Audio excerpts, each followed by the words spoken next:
A partir de este momento, los invitamos a unirnos en torno a la belleza, cultura, el conocimiento y la educación. Un minuto con las artes. La Academia en tu radio con Susana Benco, Humberto Ortiz, Álvaro Mata y Rafael Castillo Zapata. Por Capital 710, tu radio.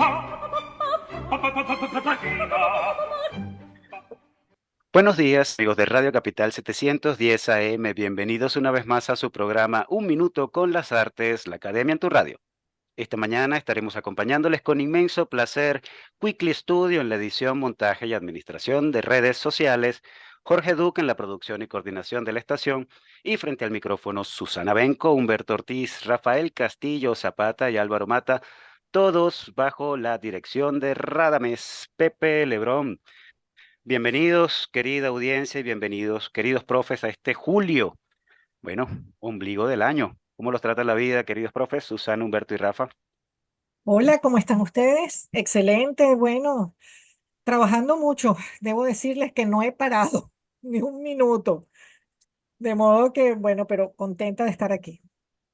Bueno, un minuto con las artes, por lo menos. No, Un minuto que son un, horas. un cordial saludo a todos los oyentes, los escucho y muy contento de estar nuevamente esta semana con ustedes. Claro, igual, contentos siempre, entusiastas, con la esperanza de que vamos a tener una excelente conversa esta mañana y vamos a, bueno, a compartir con una personalidad importantísima de la escena del arte, de las artes visuales contemporáneas de Venezuela. Y bueno, ya tendremos ocasión de ver hacia dónde nos lleva este intercambio. Muy contento, sí, de recibir esta mañana a Nela Ochoa, artista multidisciplinaria que estudió diseño gráfico, pintura y danza contemporánea en Caracas y en París. Y bueno, que ha completado su formación con estancias y residencias más recientes, por ejemplo, como la que hizo en la Fundación Polo Krasner en Nueva York en 2021 y también en el Centro Atlántico de Arte Contemporáneo en Gran Canaria en 2019, entre otras prestigiosas instituciones. La trayectoria de Nela aglutina diversas disciplinas: pintura, escultura, performance, instalación y videoarte del que fue pionera entre nosotros en Venezuela, hay que decirlo, tomando el cuerpo y las ciencias que lo han vuelto accesible como eje central de su producción artística. En consecuencia, el trabajo reciente de Nela Ochoa se centra en la interpretación plástica y poética de los códigos genéticos. Su obra ha sido galardonada, entre otros premios, con el Premio Armando Reverón Arte Multimedia, otorgado por la BAP, el Premio Harry Lippens y el Premio de Arte No Objetual del Salón Arturo Michelena. Un gusto recibir en nuestro programa a Nela Ochoa. Bienvenida. Hola, hola, ¿cómo están todos? Gracias por la invitación. Rafael, Susana, Álvaro, Humberto y la gente que nos escucha o que nos ve desde aquí en Tenerife y ustedes en Caracas. Bueno, a la orden para cualquier pregunta, ya me dirán. Sí, bueno, voy a comenzar yo porque, bueno, primero saludarte y, bueno, darte la bienvenida a nuestro programa. Eh, la verdad es que me alegra mucho que conversemos. Hacía tiempo que no lo hacíamos. Eh, Y bueno, para este encuentro yo me puse a revisar tu página web, las cosas que has hecho antes, las que has hecho después que saliste de Venezuela y te fuiste a residenciarte en Tenerife. Y bueno, tratando de como buscar siempre los hilos conductores en mi caso, bueno, me llamaron poderosamente la atención varias cosas. Primero, la tremenda trayectoria que tienes. Tienes realmente una cantidad de trabajo hecho que quien no se pone a revisar así, bueno, quien no lo haya hecho y lo va a hacer, se va a sorprender. Eso por un lado. También la hemerografía que se ha realizado en torno a tu trabajo y que sin duda lo ha apoyado. Y de esta revisión pude percatarme pues de varias cosas. Primero de las, bueno, de estos puntos notables que son evidentes, es la importancia que has tenido por el arte corporal, por el cuerpo en sí mismo, bien sea en tu experiencia cuando hacías danza, bien sea en el performance, el cuerpo como soporte, como herramienta de trabajo. Pero luego está la parte interior del cuerpo, eh, justamente el análisis a través de la composición o constitución corporal de las personas, de los seres vivos, para a partir de ello llegar a conclusiones acerca de conductas, de, bueno, cómo la composición genética puede generar comportamientos determinados y cómo eso tú lo has transpuesto plásticamente a través de diversos materiales, diversos medios expresivos, para hacer este tipo de descripciones, ¿no? Ahora, si bien eso ha sido motivo de interés, de estudio, de investigación durante cantidad de años hasta la actualidad, también me llamó mucho la atención la exposición que montaste ya en Tenerife, Mar de Fondo. Y en Mar de Fondo hay como otra cosa, otro panorama, ya no es el cuerpo en sí mismo ni desde el cuerpo, pero en cierto modo implica el cuerpo desde el momento en que lo rodea, en que convivimos en agua, ¿no? Y fue una instalación que por lo menos yo que la he podido ver en fotos me pareció espectacular, bellísima, con un manejo de justamente los elementos contaminantes para hacer una belleza de instalación. Entonces, ¿cómo ha sido ese proceso de hacer obra con el cuerpo para luego adentrarte en la interioridad del cuerpo para luego seguidamente trabajar lo que rodea al cuerpo como agua? O sea, es todo ese paso. Bueno, te explico un poco cómo ha sido el proceso. Sí, la danza que empezó unida a las radiografías, porque de alguna manera quería entrar cómo era el gesto a través de los huesos y cómo el cuerpo se fue transparentando con los años, las tomografías, las resonancias. Yo todo eso lo fui integrando a los videos. En los videos había coreografía, o sea que nunca hubo una separación. Pero cuando llegué ya a lo genético, entendí que todo lo orgánico está formado por ADN.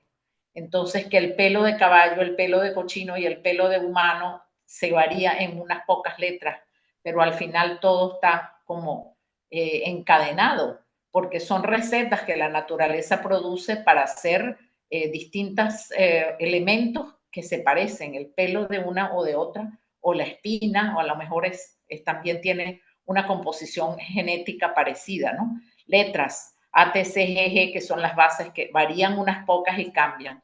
Pero es que además nosotros heredamos una biblioteca por parte de padre y madre en donde pueden haber genes que tienen que ver con comportamientos. Conseguí genes que tienen que ver con ludopatía, genes que tienen que ver con alcoholismo. Entonces, todo eso, claro, no es que si lo tienes lo vas a sufrir, si tienes el gen de cáncer de mama lo vas a tener, no. Hay muchos otros genes que tienen que estar presentes y condiciones ambientales en tu entorno que hacen que esos genes puedan prenderse o no prenderse. Lo que la gente habla de la vibra, de la energía, de lo que te está pasando, que hace que de pronto esa unión de una hélice con la otra, que tiene que encontrarse las letras de un lado con las del otro para que ese gen prenda, si no, no prende.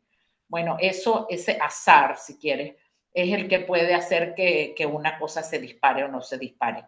Pero al entender que todo eso está concadenado, pues entiendes también cómo la contaminación que tienes alrededor puede también generar que tú varíe toda una sociedad. Yo hice una obra que se llama Tóxica, que es una enfermedad en las uñas que heredaron los trabajadores de una fábrica de gas mostaza en la China. Entonces tú dices, bueno, mira, todo eso no se puede separar. Entonces, ¿qué pasa? Cuando me invitaron para esa exposición en Gran Canaria, yo estaba haciendo una reflexión sobre el tema de las islas. Venía de la isla de Margarita, donde viví 6 años. Aquí en Tenerife ya tengo 7 años. Y yo decía, bueno, se llama Mar Caribe, se llama Océano Atlántico, pero los mares están todos unidos.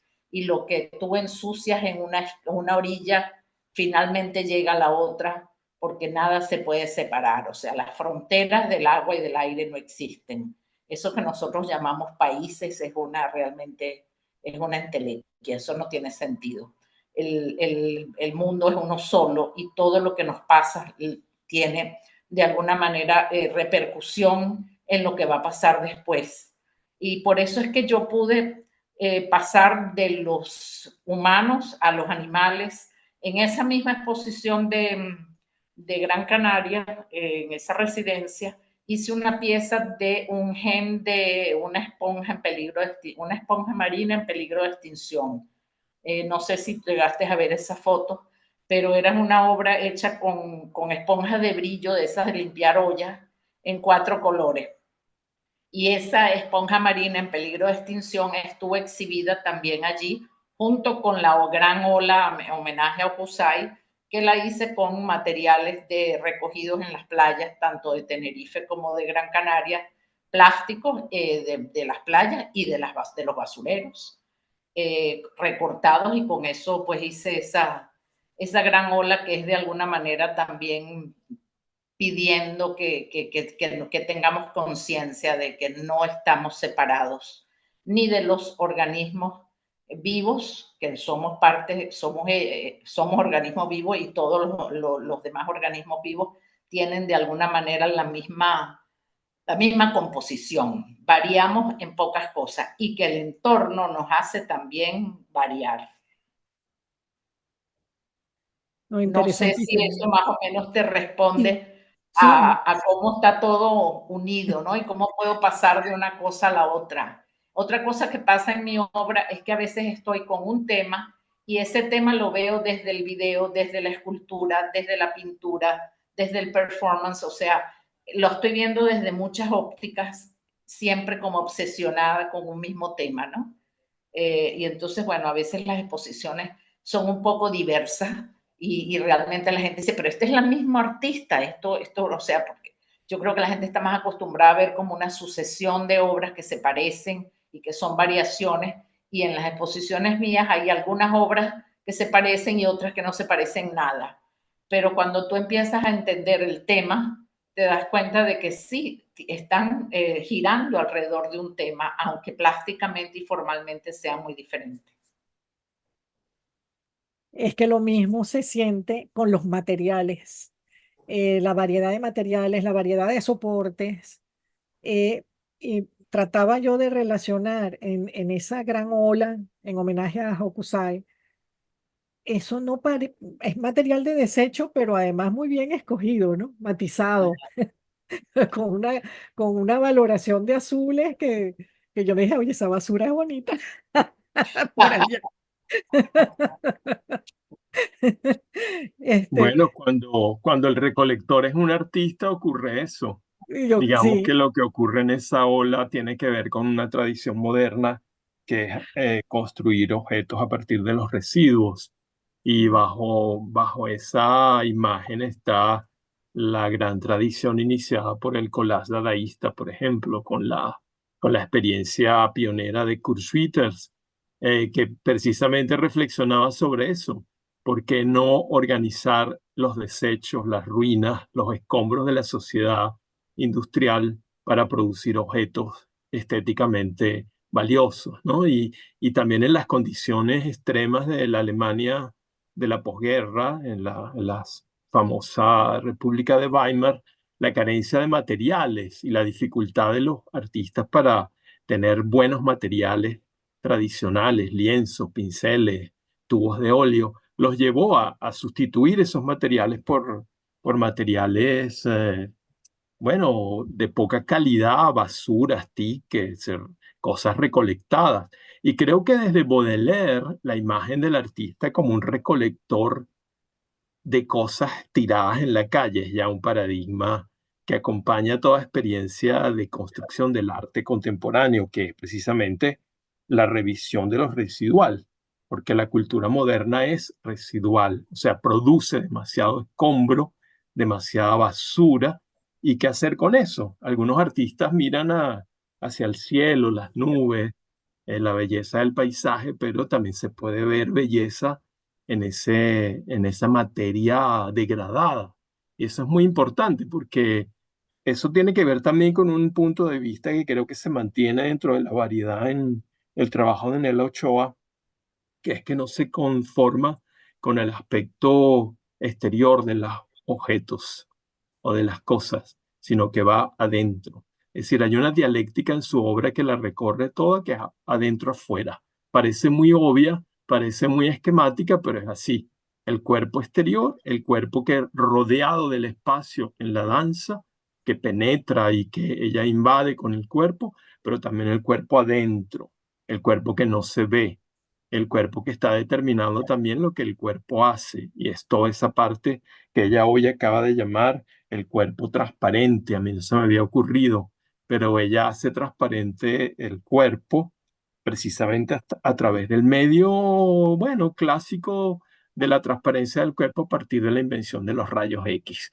Basta con eso para que, bueno, ya se abra un mundo completamente vertiginoso que ella ha explorado consecuentemente con sus trabajos con rayos X, después tomografía, todas esas cosas que hacen que su arte sea tan inquietantemente científico, ¿verdad? Porque ahí también ella habló ahorita de fronteras y una de las cosas que interesa mucho de su obra es precisamente que ella intenta borrar las fronteras clásicas, por ejemplo, entre arte y ciencia. Hay un cuerpo clínico, pero como hay un cuerpo estético, el cuerpo de la danza, la belleza del cuerpo en el espacio, pero también la interioridad del cuerpo enfermo, del cuerpo en procesos biológicos muy exigentes para el hombre mismo, para la conciencia. Y creo que en ese sentido hay variaciones en tu trabajo, pero también una gran continuidad, ¿verdad? Entonces, las diferencias de materiales, de propuesta, video, danza, todas esas cosas que tú dices que a veces confunden porque hacen pensar, es la misma artista la que hace estas cosas. Creo que sí hay elementos de continuidad y de unidad. Otra cosa, yo no te estoy preguntando nada, estoy comentando cosas, ¿verdad? No te asustes, no te asustes que no tienes que dar ninguna respuesta. Pero repasando un poco tu obra para esta entrevista, ya me acabas de hablar que hiciste una obra que yo desconozco que se llama Tóxica. Es decir, hay una tendencia creciente en tus trabajos, creo, a partir de 2015, pospretérito, en que lo apocalíptico está más presente, digamos, lo distópico, ¿no? Quizás mi pregunta podría ir por ahí. Estamos en un tiempo Oscuro. muy oscuro, muy inquietante. Por ejemplo, he estado viendo, no sé si tú la has visto, una serie que se llama Black Mirror, Vi y que algunos capítulos. son absolutamente sobrecogedoras. Yo no la voy a seguir viendo. O sea, porque el futuro que avisoran la tecnología es tan abrumador que bueno, uno dice, mejor no enterarse de esto y vivir como vivimos de espaldas a esa información. Pero tu arte, ¿cómo enfoca ese mundo tan terrible que estamos viviendo actualmente, en el que la amenaza, por ejemplo, la inteligencia artificial nos tiene a todos asombrados, pero no solo eso, sino el control que tienen sobre nosotros los dispositivos tecnológicos sin que lo sepamos? Sí, ¿Cómo sí, afrontas tú Skynet. eso? Skynet, la película de Terminator, o sea, Skynet ya llegó. No, ya no es Exactamente. una ficción. Ya no es Bueno, ficción. mira, sí te puedo decir que el tema de la violencia y eso apocalíptico desde los años 90, que conseguí una radiografía con una bala adentro. Por cierto, que esa radiografía forma parte de la obra A Plomo, que está en el Museo Alejandro Otero. Parece que le borraron lo que decía por detrás. Esas tumbas tenían unos dibujos y una información por detrás, pero la última vez que las exhibieron eso había desaparecido. No sé por qué, si será que tuvieron que rehacer las cajas. Lo cierto es que esa radiografía me llegó porque una señora que trabajaba en mi casa me llegó con la radiografía de su novio que se llamaba Enrique, que le habían metido un tiro en la nalga, y entonces ella decía que a Enrique los del barrio lo apodan culo de plomo. Entonces, eso aparece en la obra, en la parte de atrás de la radiografía, donde está la radiografía de Enrique, de su nalga con una bala que quedó entera, perfecta, y que nunca se la quitaron porque era peor el remedio que la enfermedad.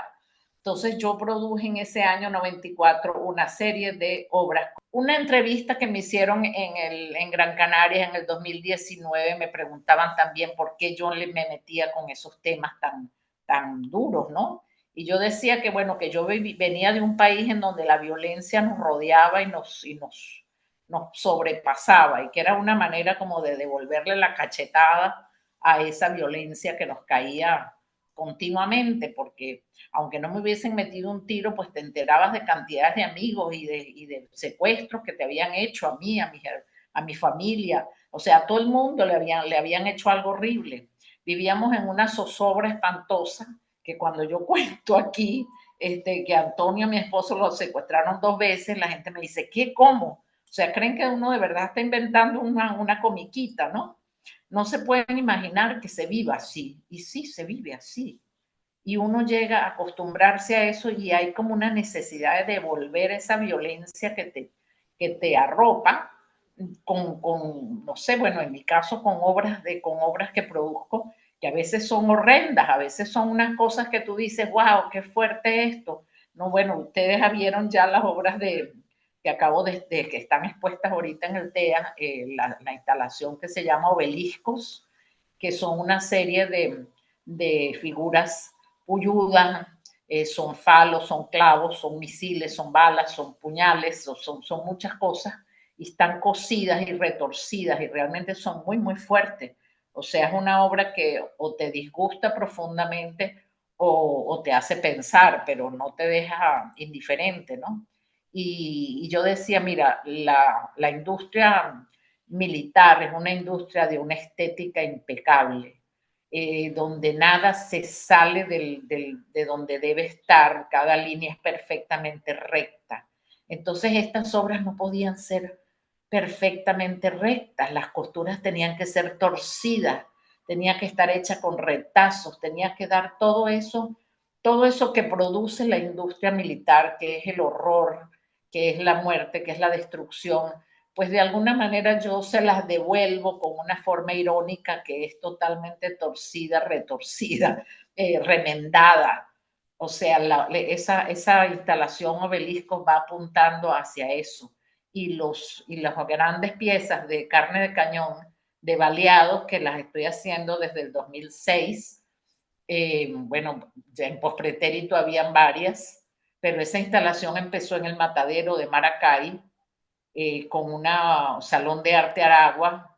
Allí fue la primera vez que puse esas telas con baleados, impresas, radiografías de baleados impresas en tela, que después las fui desarrollando a cojines, a cosas cosidas, a cosas rellenas, y eso siguió su curso y ha dado muchas otras obras, hasta la última que es del 2022, que se llama Rojos, que también está en la exposición Y es el cromosoma Y, que es el cromosoma masculino. El 90% de los crímenes los cometen los hombres, desgraciadamente. Eso es una realidad con la cual tenemos que vivir y que entender por qué. Baños de sangre, el video, se preguntaba eso, ¿cuál es la sed de sangre? Porque las mujeres tocamos sangre todos los meses, ¿será por eso que no tenemos esta sed de sangre? De eso trata Baños de sangre, el video. Allí está una imagen de parto que se va desarrollando entremezclada con imágenes de guerra y con las instrucciones para ponerse un Tampax. Eso es el video Baños de sangre, en esa figura de esa mujer embarazada, y en la barriga lo que tiene es el televisor de ese video. Entonces hay esa interrogante de por qué por qué nuestros compañeros, que por supuesto no son violentos, pero por qué hay esa cantidad de hombres que quieren, que necesitan esa violencia, cuál es la sed de sangre, por qué se dan esos monstruos que se dan en la historia, que arrasan con pueblos enteros, ¿no? Entonces también la exposición va de la complicidad femenina con esa cosa militar, porque esa frase de que a las mujeres les encanta un uniformado. ¿Qué aberración es esa, me entiendes? ¿Por qué las mujeres van a coser esos hermosísimos trajes que vi en el entierro de la reina Isabel de Inglaterra? Aquellas maravillas de trajes medievales de puros hombres desfilando como pavos reales, bellísimos, y eran todas unas cosas militares. ¿Quiénes cosieron esos trajes? Las mujeres. Las mujeres hemos cosido los trajes de los hombres y los hemos aplaudido y los hemos alabado. ¿Y hasta cuándo vamos a estar en eso? O sea, vamos a darle la vuelta a esto. Y es una bifurcación y trata de dos caminos que se unen en uno o de un camino que se divide en dos. Entonces, ahí hay una obra que está hecha con pladur, le dicen aquí al drywall, y es un pasillo con un techo de alambre púa que se divide. Y entonces allí están los obeliscos estos puestos, al fondo está la carne de cañón. O sea, es una instalación que al mismo tiempo propone un camino, propone la reflexión de qué estamos, en qué momento estamos viviendo, porque hay ahorita un gran feminismo, pero hay que aceptar una culpa, una complicidad, porque si no, eso no va a cambiar. Eso es lo que yo trato de expresar con esta exposición. Y Muy bien, bueno, hay bastante tela que cortar con este último comentario de Nela, pero vamos a hacer una pausa para agarrar aire y también para escuchar música. Vamos a escuchar And the Mamas and the Papas con Safe in My Garden, compromisos comerciales de la emisora, y continuamos nuestra conversación con Nela Ochoa. Ya regresamos.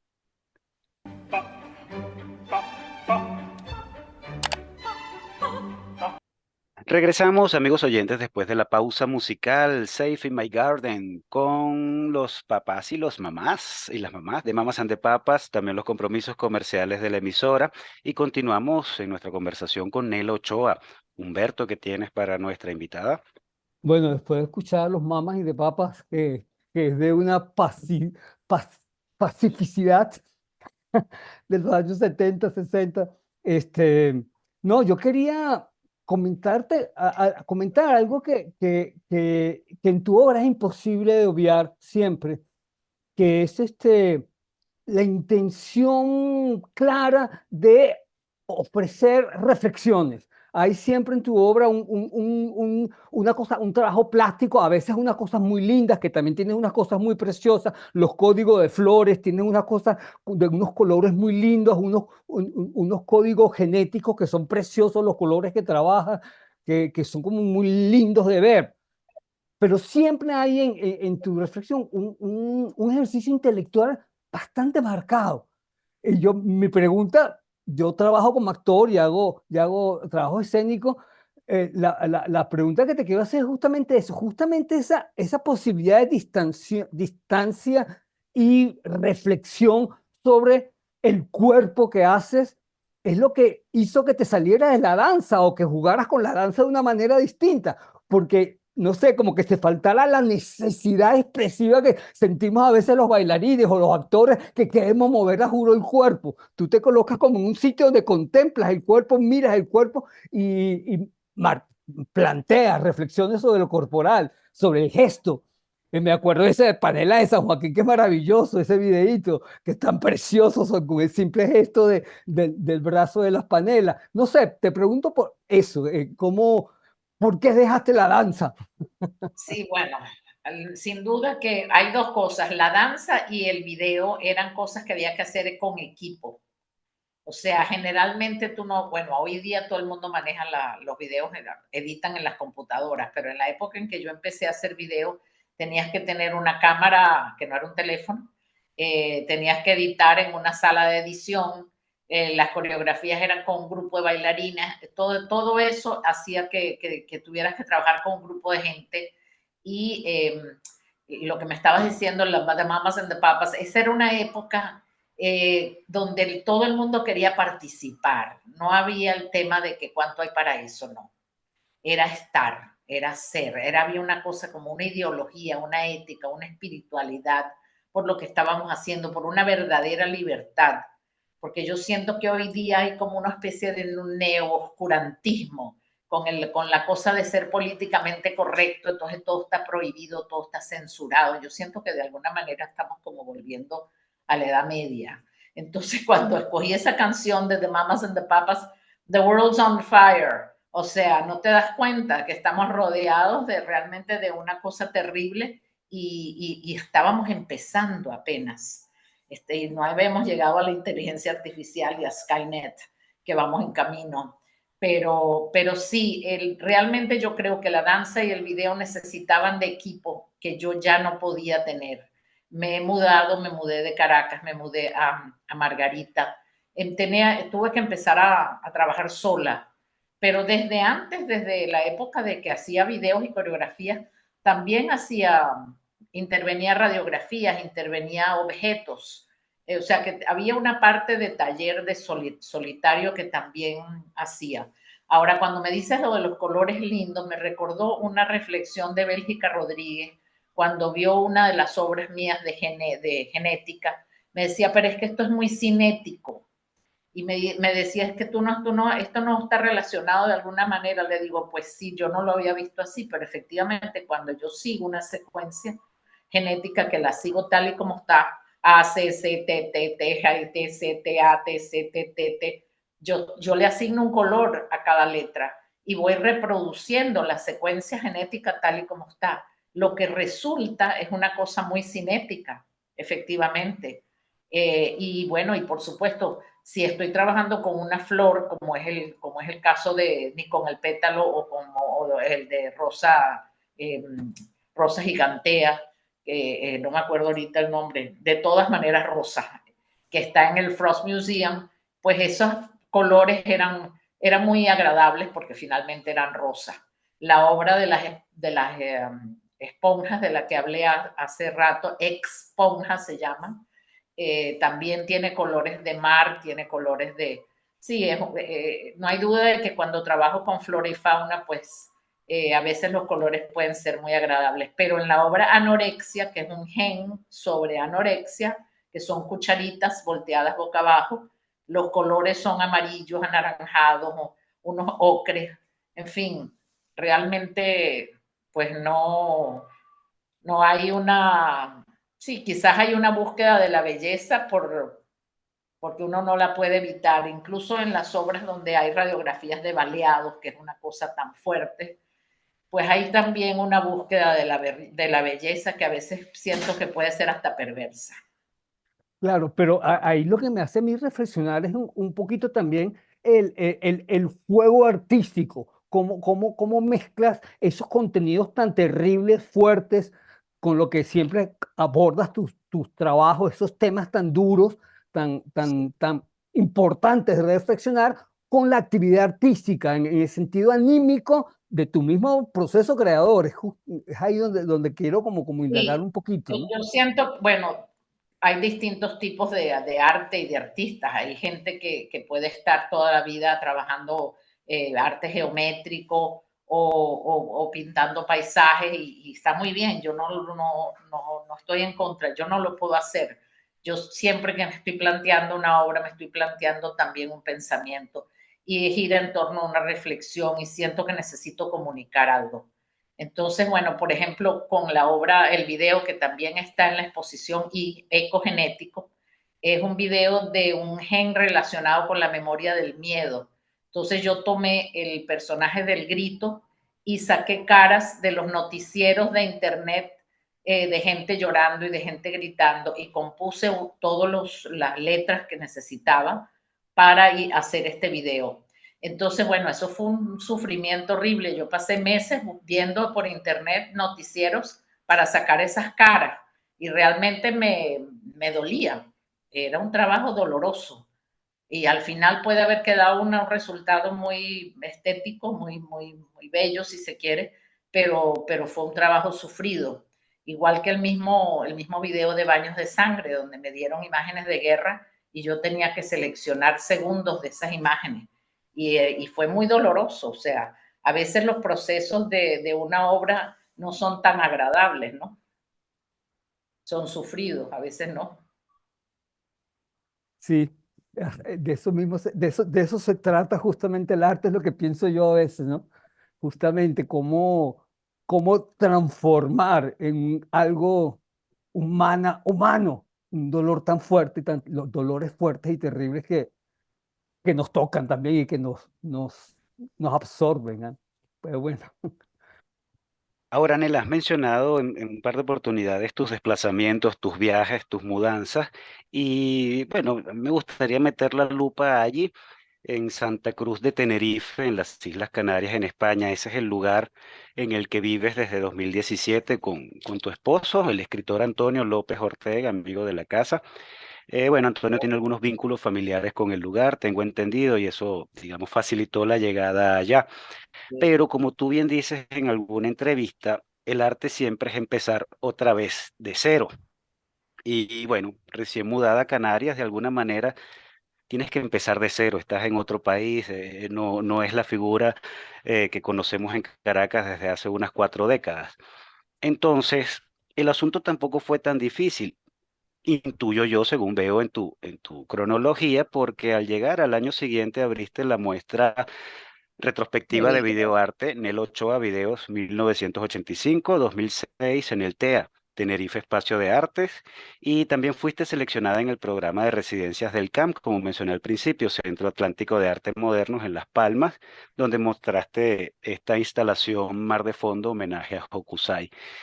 Bueno, Nela, ¿qué tan difícil ha sido insertarse en el circuito artístico canario una vez que ya tienes una trayectoria sólida? Y una vez que ya no se cuenta con la juventud divino tesoro? Pues sí, mira, no es fácil. Te digo, lo de los videos, tuve suerte de que una profesora que Antonio conocía y que conocía mi trabajo, tenía a una curadora amiga y esa curadora vio el tema de los videos, los vio que eran valiosos y pude exponer allí. Ahora, lo de la residencia de arte en el CAM, en el Centro Atlántico de Arte Moderno en Gran Canaria, eso fue por concurso. Yo metí un proyecto sin conocer a nadie, sin que nadie me conociera y el proyecto, fueron dos nada más que escogieron, a mí y a otra chica que venía de Zaragoza. Pero metí, como he metido en muchas cosas, concursos, porque estoy aquí y tengo que ver la manera de sobrevivir, ¿no? Ahora, sí, bueno, la obra se defiende sola. Uno llega a esta edad que no es fácil tampoco hacer amigos, porque si tuvieses 20 años vas a una fiesta y ya conoces a 4 personas y al día siguiente conoces a 40. Ahora no estás de fiesta, no es lo mismo, no es fácil. Y ser mujer tampoco facilita las cosas, porque cuando tú llegas con esta cara y dices yo soy artista, dicen, bueno, esta vieja seguro que pinta flores. Y ya te dan paso y no ven ni siquiera lo que hacen. Aquí me ha pasado de llegar a galerías y decir, mire que yo soy artista, así como, sí, sí, claro. Entonces, bueno, tienes que llegar y demostrar realmente con el trabajo, con los catálogos pocos que me traje, que no tengo tampoco mucho. Mira, esto lo hago yo así, ¿verdad? Entonces, es como que empiezan a decir, esta sí, como que esta no pinta flores. Esta no es de bodegones de los domingos, ¿me entiendes?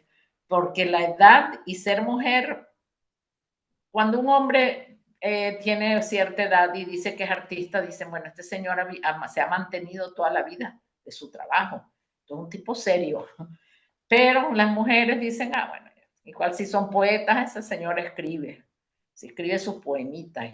O sea, siempre hay una cosa ahí como que tú tienes que siempre demostrar que sí vales y que sí eres. Las mujeres, o sea, eso está cambiando, pero siempre ha sido, dígalo ahí, Susana, siempre has tenido que demostrar que sí has estudiado, que sí eres seria, que no lo haces por hobby. O sea, siempre tienes que estar demostrando bueno, que eres seria, pues, que no estás, haciendo tortas y suspiros, ¿no? La verdad que a veces yo trato de evitar pensarlo. Yo hago. Exacto. Lo que sí cuesta, y creo que en general, sí, en mi caso, yo creo que sobre todo eh, trabajando en artes visuales, más bien es cómo publicar cuando las publicaciones son costosas Mm. por las imágenes, Entonces yo me he inhibido ya en ese lado. No es tanto por ser mujer, sino por condición, por las condiciones, ¿no? Sí, hoy le hablaba yo, justamente ahorita estamos trabajando en el catálogo que va a salir de la exposición. Aquí a las exposiciones se hacen muy buenos catálogos. Eso pasa también en Colombia. Siempre hay un catálogo. Yo no sé, en Venezuela siempre es como difícil, es muy costoso hacer un catálogo. Muy Acá costoso. muy costoso. Muy Acá costoso. no. Entonces yo le contaba a esta diseñadora, que es de ahí, de la gente del TEA, que yo tenía unos catálogos muy pequeñitos y a veces no tenía sino 3 hojitas, porque aquí en Venezuela es muy difícil sacar un catálogo. Entonces, bueno, realmente lo que queda después de que se acaba la exposición es lo que quedó impreso. Y ahora con el tema de lo digital, hay muchos catálogos que yo tuve que citar ahí, textos que no han sido impresos nunca. Entonces me dicen, ¿cuál es la fuente? Pues la fuente es un HTTP, dos puntos, slash, slash, o sea, y Sí, hay que tal cual. adaptarse a esa nueva realidad, porque Sí. realmente hay muchas exposiciones ahora que son virtuales también. Y entonces, ¿cómo haces tú para montar un catálogo en papel en donde tú tienes que poner HTTP slash slash dos puntos? Eh, Sí. O peor, Pero es un que, código de Zoom como el de hoy, ¿no? exacto. Bueno, el código ese o el código QR. Bueno, mira, ese es un tema también que es muy extenso. Acá pasa que las paradas de autobús, que aquí les dicen guagua, que son muy buenos, yo ando todo el tiempo en transporte público, es muy bueno. Pero entonces antes tenían las listas de los horarios, más o menos por ese horario tú podías guiar. Ahora tienen código QR. Y yo digo, bueno, pero no todo el mundo tiene un teléfono inteligente o lo sabe manejar. Entonces estamos en un momento de una discriminación por lo digital y con la pandemia fue peor. O sea, los bancos, las personas mayores, yo firmé cartas porque las personas mayores tenían que acceder a su banco por plataformas digitales y no podían porque para empezar no tenían computadores. Entonces, mira, estamos en un momento bastante peculiar, bastante peculiar. Es un cambio de era, es realmente un cambio de era. Todo lo que yo tenía antes de la era digital, y les debe haber pasado a todos, fotografías, artículos de prensa, eso sí que estaba en una nube, eso no estaba en ninguna nube, eso desapareció. La nube es otra entelequia. Yo estuve en el Wellcome Institute, de donde está lo del proyecto Genoma Humano, que lo pude visitar en Inglaterra, y hay un edificio gigantesco solamente para los enfriadores de las computadoras. ¿Cómo piensa uno que todas las tonterías que uno sube por todos los días por el teléfono, eso va a estar guardado? Eso no puede estar guardado, eso se va a borrar. La gente tiene que entender que esa nube no es ninguna nube. Son máquinas que tienen que mantenerlas funcionando, que tienen que mantenerlas frías. Nada más que los enfriadores de esas máquinas eran toda Cuesta, una planta de aquel edificio.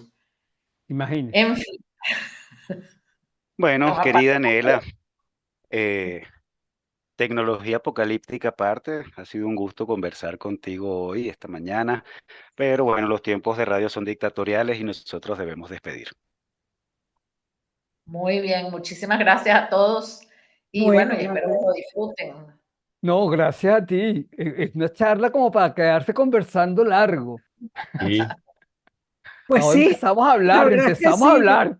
viene Yo me una dije hasta segunda parte, seguro.